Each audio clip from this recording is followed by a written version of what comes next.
बहुत पहले से ये बात करना चाहता था कि जब विवेक और दिव्यांका की जब शादी हुई ना, तो सबसे बड़ा नुकसान आपको पता है किसका हुआ? फ़ायदा तो उन दोनों का हुआ, लेकिन सबसे बड़ा नुकसान मेरा हुआ। मेरा नुकसान इसलिए हुआ that I lost two very good friends of mine to each other.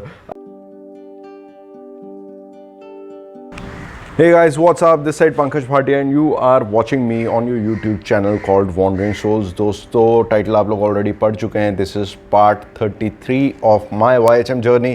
काफ़ी दिनों से यार ये मैं पार्ट शूट करना चाह रहा था, बट सम हाउ जिसे बोलते हैं ना, मुहूर्त नहीं निकल पा रहा था यार। मैंने बहुत सारी कोशिश की, हालांकि कंटेंट पूरे तरीके से मेरे दिमाग में छपा हुआ था और मुझे अच्छे तरीके से पता था कि मुझे क्या बोलना है, but somehow I was not getting my this designated place free. And also along with that आप लोगों को पता है कि यार अभी बम्बई का मौसम, मतलब मुंबई का मौसम कैसा हुआ है, तो ऐसे मौसम में ना तो काम करने का दिल करता है, ना ही किसी और चीज़ का। बस I was just working out and sleeping and nothing else, just to get my flow back. I had recently posted a perfume video also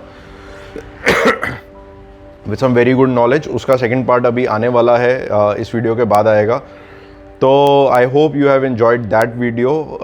दोस्तों, सिर्फ YHM के वीडियो मत देखिए यार, जो जैसे परफ्यूम का वीडियो है, आई एम श्योर अगर आप अभी उतने अफोर्डिंग नहीं है या आपका परफ्यूम में इंटरेस्ट नहीं है, जैसे मेरा नहीं था काफ़ी समय तक, फिर उसके बाद अचानक से मेरा इंटरेस्ट पैदा हो गया, और इतना इंटरेस्ट पैदा हो गया that I started selling perfumes. Yes, I'm supplying to a lot of like friends and you can say close relatives, और उन लोगों को मैं परफ्यूम सप्लाई कर रहा हूँ। So these are very knowledgeable video, so please keep watching and keep showering your love. The channel has been doing really good because of all the YHM fans and because of all the people who are following me.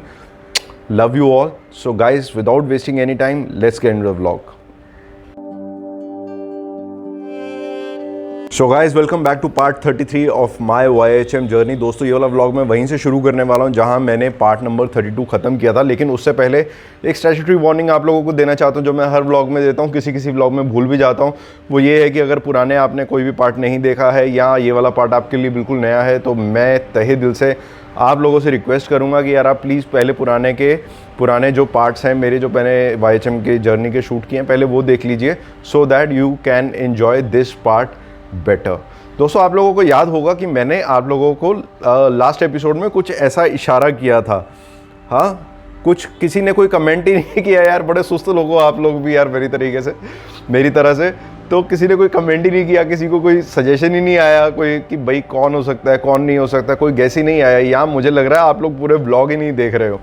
दोस्तों, the के से, जो के से मेरा मतलब था ना, वो के था करिश्मा शर्मा से। यस दोस्त, हमारे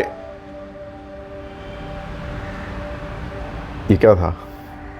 अच्छा, मेरी मॉम का फ़ोन पड़ा हुआ, तो उसमें कुछ था। सो के से मेरा मतलब था करिश्मा शर्मा से। Karishma Sharma came to our show. She was I think part of Pavitra Rishta, and उसके बाद उनकी बालाजी से कुछ दूरी थी। फिर उसके बाद the ice was broken by the YHM thing and she entered the YHM, and उनका एक प्रॉपरली एक बड़ा सा एक designated track था which was somehow unfortunately cut short. I don't know what were the reasons behind that, but that track was amazing. अगर आप लोग, मेरे ख्याल से जो लोग अभी इसका रिपीट टेलीकास्ट या रीटेलीकास्ट देख रहे हैं या हॉटस्टार पर देख रहे हैं, आप लोगों को याद होगा करिश्मा शर्मा का ट्रैक था मेरे साथ। अभी उनका कैरेक्टर नेम क्या था वो मुझे यार नहीं याद है, और कुछ लोगों को जिनको ये नहीं पता है, जो लोग रिकलेक्ट नहीं कर पा रहे हैं कि करिश्मा शर्मा कौन है, तो प्लीज़ गूगल इट आउट। उन्होंने बालाजी की वेब सीरीज़ की हैं काफ़ी, and I saw in a movie called Ujda Chaman, जिसमें एक कैरेक्टर किया है उन्होंने फिल्म उजड़ा चमन में भी, and she is a very good actor and very sensuous one and very good looking girl, and जितनी भी तारीफ़ की जाए यार उसके बारे में वो कम है। She is a very different kind of actress. I think you must have seen her in Ragini MMS also.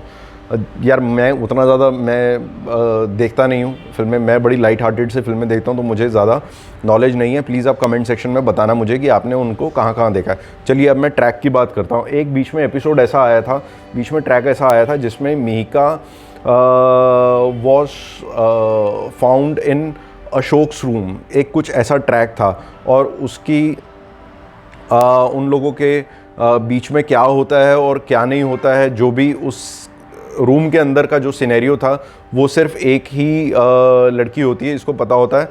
And वो character was played by Karishma Sharma. And Karishma के पास कुछ ऐसे सबूत होते हैं जिससे अगर वो सबूत अगर हमारे पास आ जाते हैं तो we can easily prove Mihika's innocence in the family and in the society. कुछ इस तरह की चीज़ थी।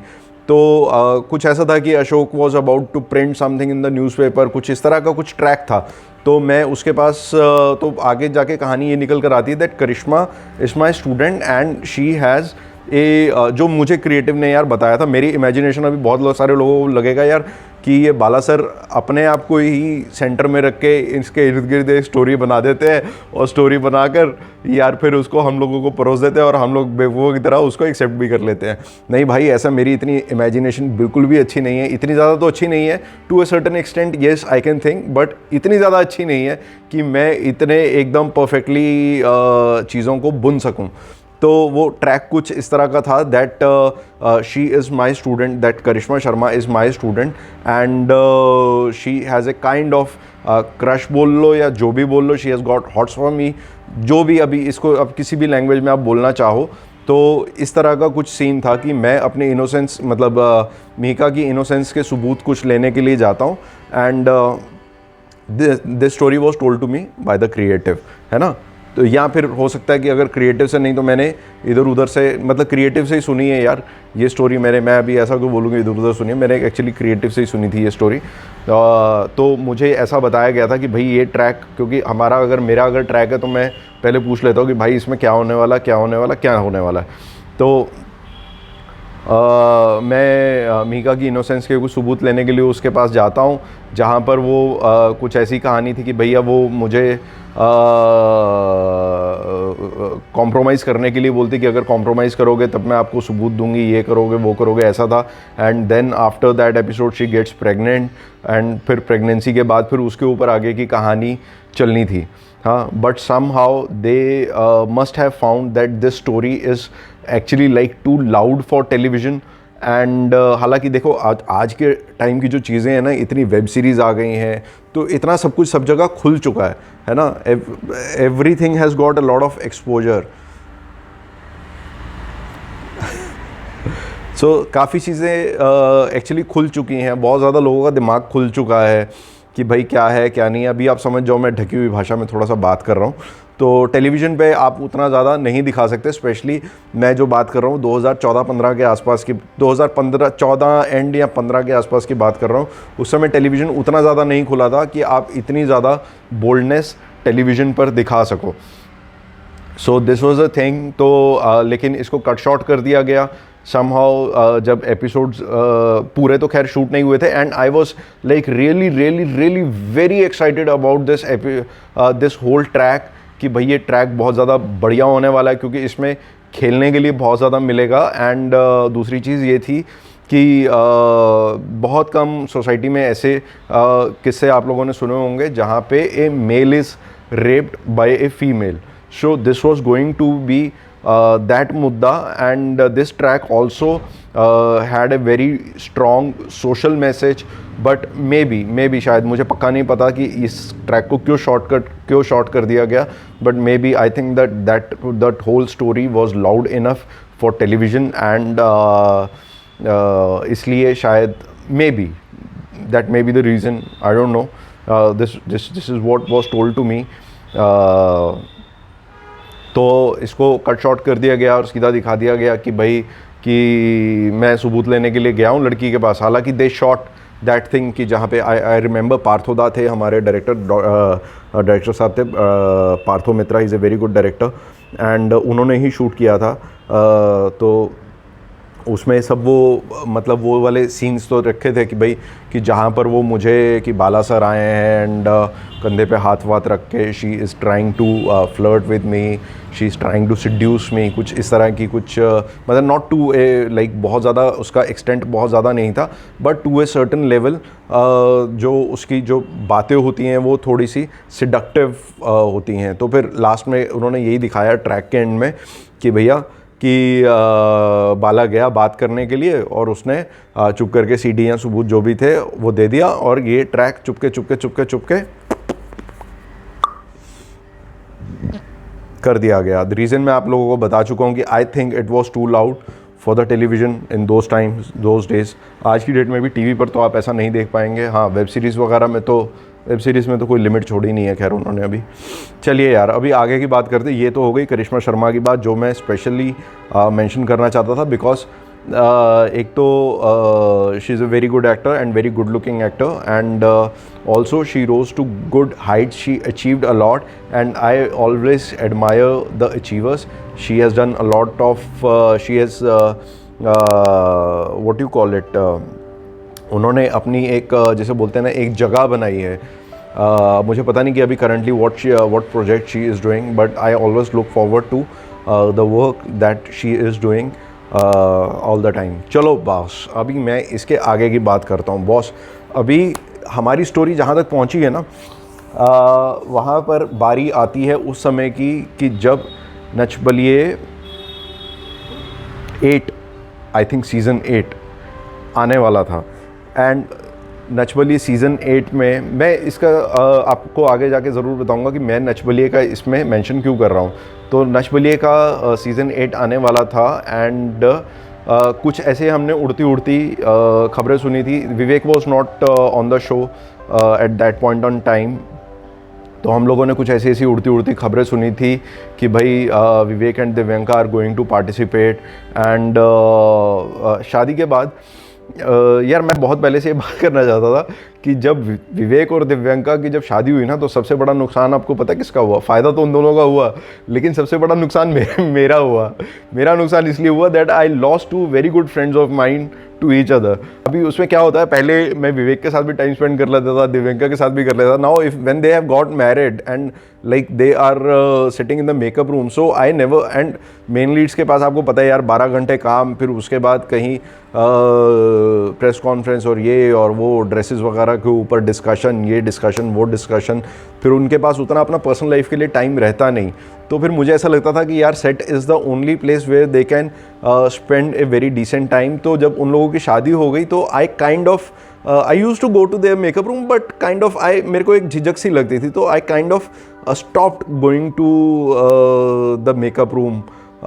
दिव्यंका के मेकअप रूम मैंने बिल्कुल जाना बंद कर दिया था बिकॉज मुझे लगता था यार this is the only time, like this is the quality time, तो why should I go and disturb them. अभी मैंने जो जितना मेरा पार्ट था that I have already played and I have played it well, so there is no point of like disturbing them any more. So जो सबसे बड़ा नुकसान था वो मेरा हुआ, I lost 2 friends to each other.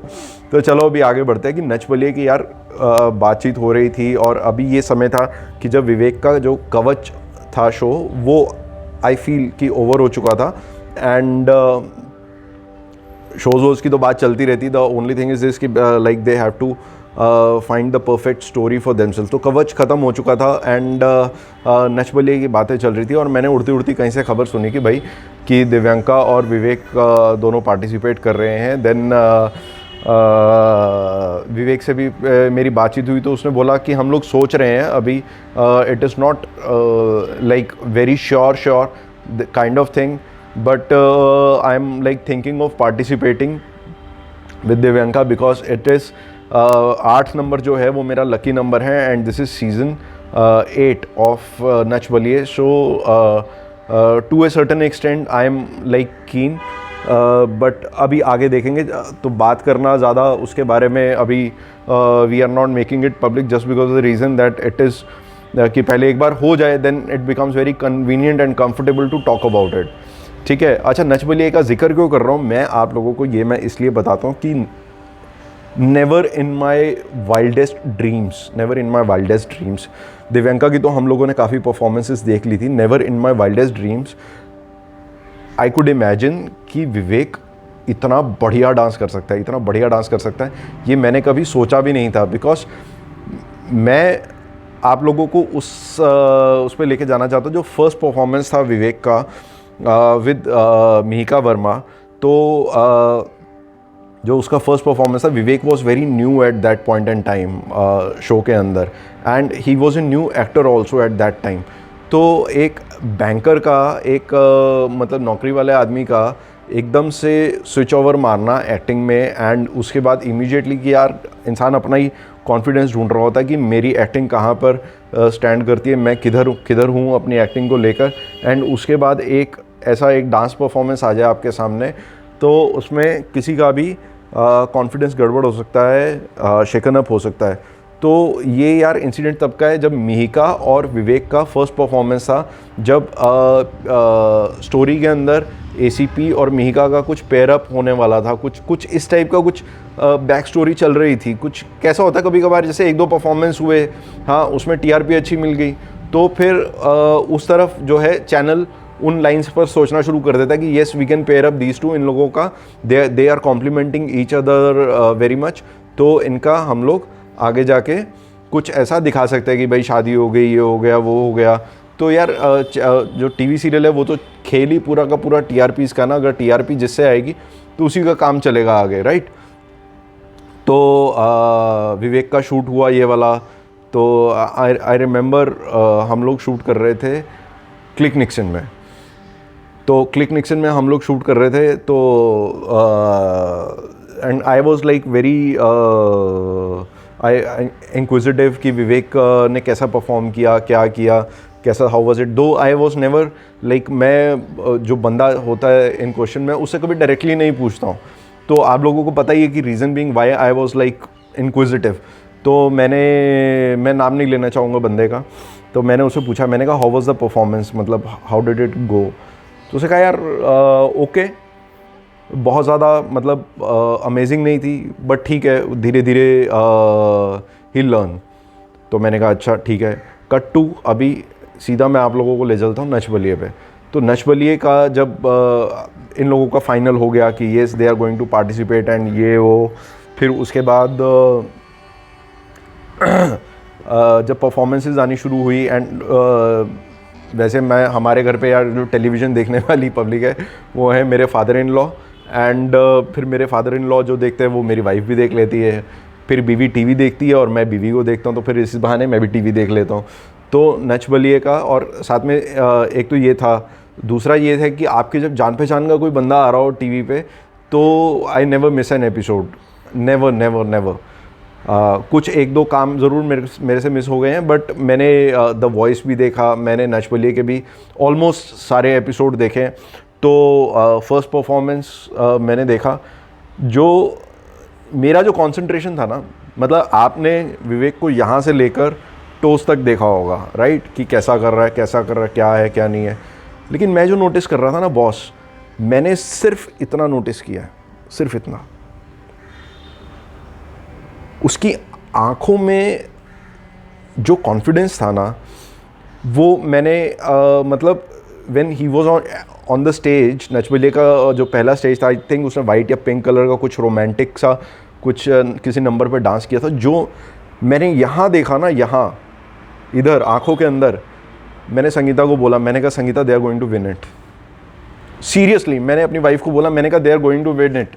तो मेरे फादर इन लॉ बोलते, कहते अभी तो यार फर्स्ट एपिसोड है, अभी तू कैसे बोल सकता है। मैंने कहा नहीं, they are going to win it, आप देखना ये चीज़, they are going to win it, because I could see that confidence, I could see that willingness to win, और जो उसमें जो वो जो उसके फायर थी ना, जिसको fire is the right word to describe that thing what I saw in his eyes, and that longingness to win, कि भाई मेरे को ये कुछ भी हो जाए, ये मुझे कैसे भी करके मेरे को तो भाई ये निकालना ही निकालना है। तो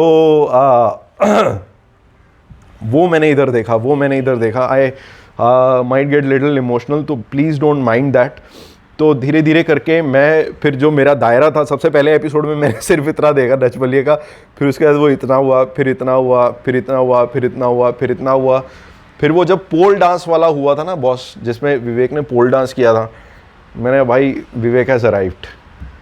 तो मैंने धीरे धीरे उसके फिर मैंने सारे परफॉर्मेंसेस देखे। उससे पहले की बात बताता हूँ, पोल डांस से पहले एक परफॉर्मेंस देखा था मैंने जिसपे क्या बोलते हैं उसको, जिसपे वो चेयर पर या बेंच पर ऐसे हाथ रख के वो कलाबाजी खाता है।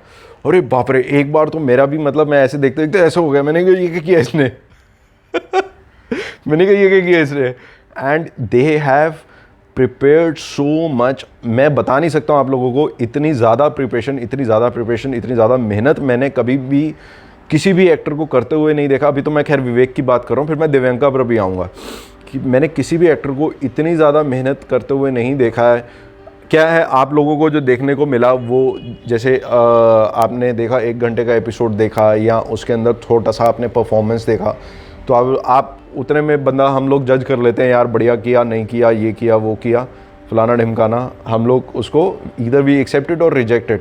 बट विद विवेक आई वो एट दैट पर्टिकुलर उस पूरे सफ़र के अंदर मतलब हार्डली मेरी विवेक से बात हुई, ज़्यादा बात नहीं हुई हम लोगों की, होती थी ऐसा 15 दिन में एक बार टाइप्स। लेकिन मुझे ऐसा लगा कि मैं थ्रू आउट विवेक के साथ हूँ।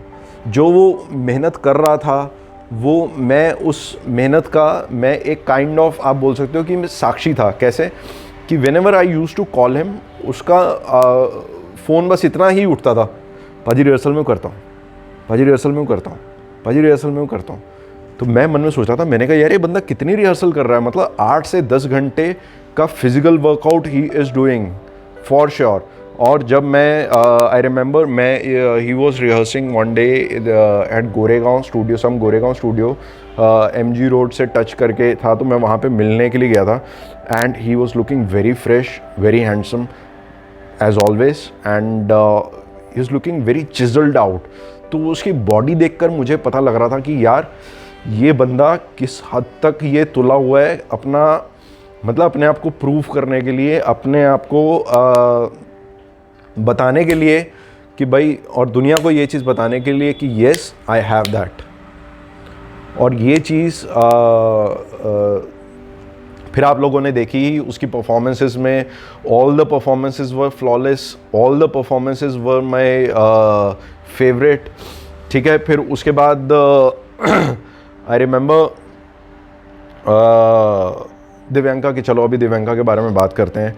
दिव्यांका के लिए Nach Baliye was kind of,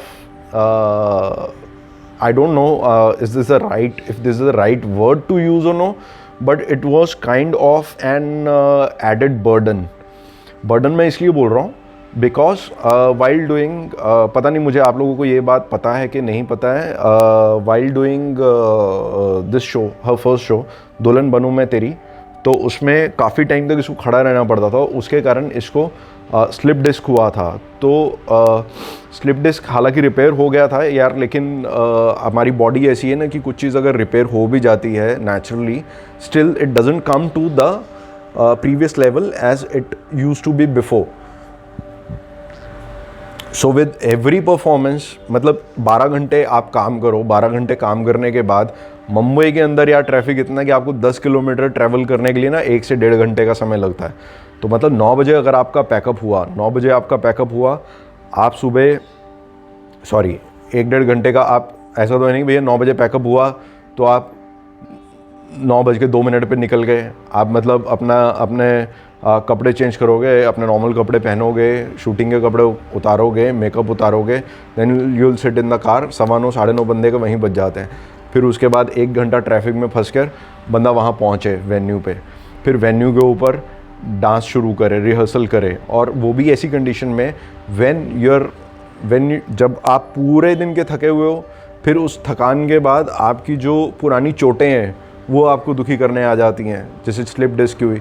फिर उसके बाद आपकी जो नई चोटें हैं जो पैर का हुआ था, मतलब जिसमें पैर का मैंने आप लोगों को बताया था कि ऑल द जो टोस से जो जॉइनिंग फिंगर्स होती हैं, वो जो बोन्स होती हैं, they all got cracked. I had seen that x-ray and it was very horrifying, I must tell you.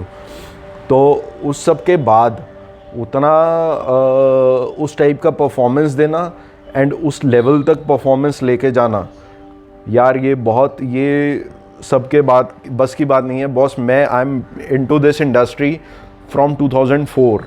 मतलब मैंने, ठीक है मैंने मेन लीड नहीं किया है भाई, कोई मैंने बहुत ज़्यादा बड़े बड़े एक्टर्स को मैंने एक्सपीरियंस नहीं किया है, but I have seen actors, I have seen a lot of actors.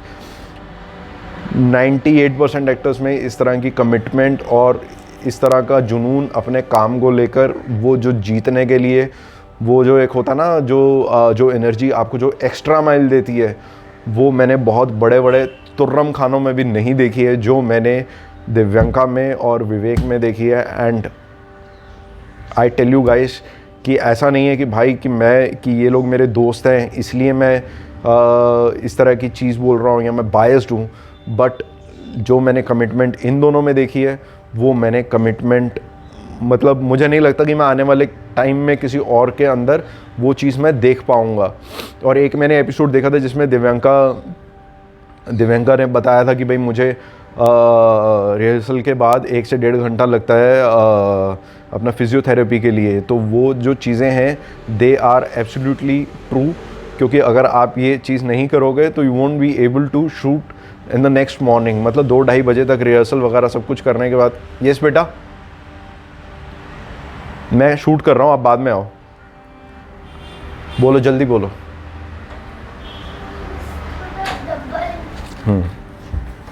ले जाओ, इट्स ओके। बंद करके जाना बेटू मेरा, आई लव यू। अच्छे से बंद कर जा, ठीक है इट्स ओके। टॉवल फंसा हुआ है, जाने दे। क्या कर रही है, लगी शो कम है। Don't shut it, it's okay, go bye. तो जो मैंने कमिटमेंट और जो मैंने डिवोशन इन दोनों लोगों में देखा है, वो मुझे नहीं लगता कि मैं आगे आने वाले समय में किसी भी एक्टर में वैसा देख पाऊँगा। तो boss hats off to these 2 people. अच्छा, एक परफॉर्मेंस के बारे में मैं यार आप लोगों को बताना भूल गया, जो मैं जिस पे सेट पर गया था और मैंने वो परफॉर्मेंस नोटिस की थी। I was sitting in the stands and they were performing. That was kind of an aerial performance. ये दोनों हवा में होते हैं और हवा में होकर पूरा का पूरा स्टंट करते हैं, पूरा का पूरा ट्रिक करते हैं। अभी मैं आप लोगों को बता दूं कि मैंने जो वहाँ पर नोटिस किया वो क्या था यार। वो नोटिस किया ये था कि देवर शोन कि जैसे ये दोनों वो जो परफॉर्मेंस है ना वो पानी के अंदर कर रहे हैं। So it was suppose to be shot from a fish tank. मतलब इधर कैमरा सेंटर में फिश टैंक और उधर दिव्यांका और विवेक दोनों परफॉर्म कर रहे हैं। तो हम लोग बैठ के मतलब देख रहे थे कि भाई कि सब कुछ जैसा इन लोगों ने प्लान आउट किया है वैसा ही होना चाहिए। हालांकि मैं आई वॉज नॉट, मैंने रिहर्सल नहीं देखी थी उससे पहले वो वाली। तो उन्होंने किया अच्छा, जब मतलब जितना अपना 100 या 200% दे के कर सकते थे ना, वैसा उन लोगों ने परफॉर्म किया। अभी वो performance, let touch the mic. फिर अभी वो परफॉर्मेंस करने के बाद ना उधर से कैमरामैन ने बोला I am sorry but you guys have to do it again because of some technical issue, you guys have to do it again. अरे बाप रे यार, ये बहुत ज़्यादा डिफ़िकल्ट होता है। मतलब ये उतना ही डिफ़िकल्ट होता है कि जैसे आपने 10th के लिए पढ़ाई की हो। हाँ, जो आप लोग जो कर चुके होंगे पढ़ाई वाले बच्चे होंगे, आप लोगों को पता होगी ये बात कि आप 10th का एग्ज़ाम देकर आओ एंड उसके बाद आपके घर पे फ़ोन आए कि जी मतलब 2-3 महीने के बाद आपके घर पे फ़ोन आए, हाँ आपके एग्ज़ाम्स हो गए, तो फिर किताबों को क्या करते हो आप, फाड़ के फेंक देते हो ना। तो सेम चीज़ हमारे दिमाग में भी होता है कि एक बार बोल दिया या एक बार परफॉर्म कर दिया, फिर उसके बाद दिमाग से चीज़ निकल गई। हाँ, तो वो ऐसा था कि मतलब 2-3 महीने के बाद आपके घर पे आप एग्ज़ाम देकर आए हो 10th का, फिर उसके बाद 2-3 महीने के बाद आपके घर पर एक चिट्ठी आई या फ़ोन आए, वो बोलें जी आपकी आंसर शीट्स ना हमसे गुम गई हैं। हाँ, तो आपको ये एग्ज़ाम के लिए रीअपीयर होना पड़ेगा। Will you be able to give the same examination with same zeal and zest? हाँ, कि आप उतनी ही एनर्जी के साथ, उतनी जितने तक 11 चकदे फट्टे कर देने, हाँ उसी एनर्जी के साथ आप वो फिर से वो वाला एग्ज़ाम दे पाओगे? नहीं दे पाओगे। I am very sure about it boss. तो कैमरामैन ने वहाँ से बोला कि because of some technical fault we have to do it again. हाँ, तो मैं आई वॉज लाइक मतलब परफॉर्म तो उन लोगों को करना था, मैं तो स्टेज पे था भी नहीं, I was sitting in the stands. मेरे तो ऐसे इधर पूरा गीला होना शुरू हो गया, पूरे पसीने, इधर से पसीना टपकना शुरू हो गया। मैंने कहा यार ये कैसे करेंगे, because I was seeing my self in that situation कि अगर मैं होता तो मैं क्या करता। तो यार मेरी तो हालत ख़राब हो रही थी वहाँ पे बैठे बैठे। मैंने कहा यार अब ये कैसे करेंगे, क्योंकि अब जो ये परफॉर्मेंस होगा सेकंड वाला, इसके बेसिस पे लोग इनको जज करने वाले हैं। इसके बेसिस पर जो पब्लिक को दिखेगा वो ये वाला परफॉर्मेंस दिखेगा। Excuse me. और इस परफॉर्मेंस के बेसिस पर वो लोग बताने वाले हैं, इस परफॉर्मेंस के बेसिस पर इनको मार्क्स मिलने वाले हैं, इस परफॉर्मेंस के बेसिस पर इनको जजेस के कमेंट्स मिलने वाले हैं। अब कैसे होगा? तो I saw both of them holding hands in the centre of the stage. They both were like, जो चेहरे पर जैसे होता है ना कि कोई एक्सप्रेशन नहीं, वैसा था। वेरी काम, आप बोल सकते हो, not at all nervous looking face but very calm. And they were standing together holding hands, दोनों के एक दूसरे के हाथ पकड़ के खड़े थे। एंड मुझे ऐसा लगा that they are giving energy to each other कि भाई ये जो हो गया, now this is a new performance and we have to do this performance better than the previous one. तो भाई वो मैं ऐसे करके देख रहा था वो वाला performance. I was on the set, मैं ऐसे देख रहा था। ऐसे मुंडी हिल रही थी मेरी म्यूज़िक के साथ साथ।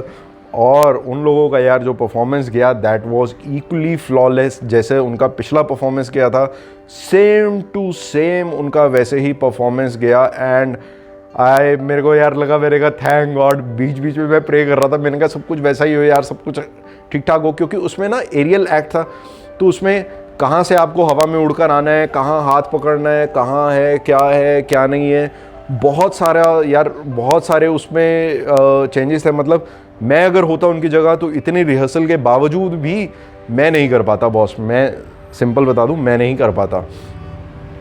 तो ये यार ये आप देख लो, ये एक आर्टिस्ट का कमिटमेंट होता है, उसका डिवोशन होता है अपने काम को प्रति, अपने काम के प्रति। और I wish both of them all the best and good luck for the future life. And उसके बाद मेरी जो भविष्यवाणी की हुई थी यार, मैंने स्टेज पे भी जाके वहाँ पे बोला था, हालांकि वो लगा नहीं। मेरी जो भविष्यवाणी थी की हुई कि भाई ये both of them are going to win this, और वही चीज़ हुई, क्योंकि मैं उस चीज़ को पहले पढ़ चुका था। और मेरे मुंह में बॉस 32 दांत है, मेरी बोले हुए मुंह की बात कभी काली नहीं जाती, मतलब खाली नहीं जाती, है ना। तो ये था यार अभी। सो कुछ बचा और बोलने के लिए? हाँ, अगला एपिसोड यार बहुत ज़्यादा एक्साइटिंग होने वाला है। इसमें मैं वो बताऊंगा आप लोगों को, एक प्रैंक हम लोगों ने मिस्टर भल्ला के ऊपर खेली थी, मैंने और अली ने मिलके। एंड